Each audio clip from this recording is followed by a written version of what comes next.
আসসালামু আলাইকুম, কেমন আছেন সবাই? আল্লাহর অশেষ দোয়ায় ভালো আছি।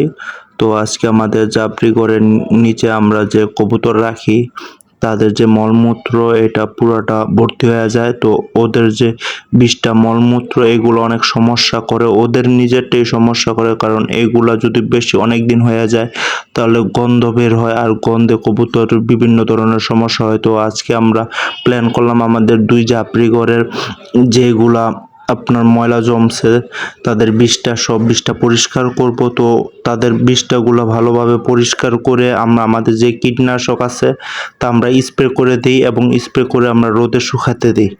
তো রোদে শুকানোর পরে আপনার আবার তাদের জায়গা মতো আমরা এগুলা ভালোভাবে সুন্দর করে রাখি, কারণ হলো প্রতি সপ্তাহে আমাদের পরিষ্কার করতে হয়।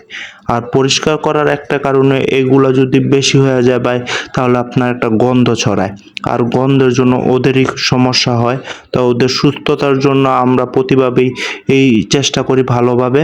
তো সবসময় একটা জিনিস মনে রাখবেন, যদি আপনি কবিতর যত্ন না করেন এবং তাদেরকে পরিষ্কার পরিচ্ছন্ন না রাখেন তাহলে সমস্যা হবে। তো সবাই ভালো থাকবেন, আল্লাহ হাফেজ।